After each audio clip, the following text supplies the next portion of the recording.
But it's to even think about the T-shirts and the NWO shirts, and John and I being, in our mid-teens at the height of the NWO, and you put on a black and white T-shirt with 3 letters across it, you kind of instantly felt like you were a part of something special because the NWO was so huge. And I'm sure when you were on those planes and you kind of could look over and you see an NWO shirt or somebody kind of flash the Too Sweet at you, I'm sure that was just as satisfying because you guys really changed the makeup of how pro wrestling was in that mid-90s span of a few years.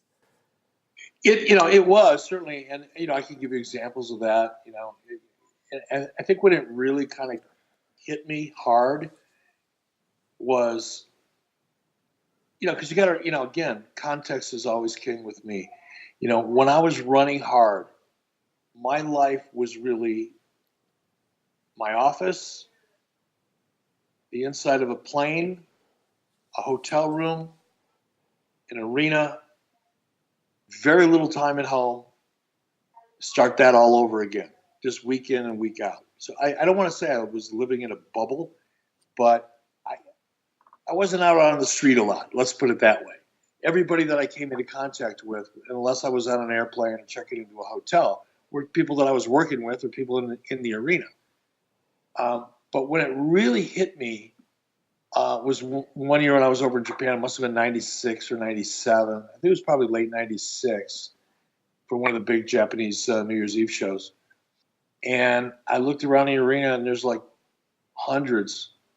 I don't want to say 1,000 because that might be exaggerating, but it seemed like 1,000. There was probably a couple hundred NWO shirts inside the Tokyo Dome. And we didn't even sell them there. I was like, wow, that's pretty badass. And then my buddy Sonny Ono and I are walking around, downtown, kind of the seedier side of Tokyo, because that's where all the good sushi bars really are. We're walking around, this it's called Kabukicho. We're walking around the Kabukicho in Tokyo, and late at night, and we're seeing, guys coming out of bars wearing NWO shirts. Going, okay, now this is crazy.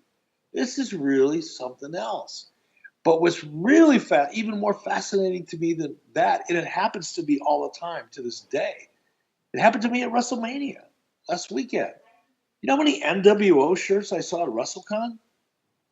Can't imagine. There were people wearing NWO shirts that weren't even alive when I launched the NWO. There were 16-year-old kids walking around with NWO shirts on. Going, well, that's insane. You weren't you were an accident in the back seat of a Chevy.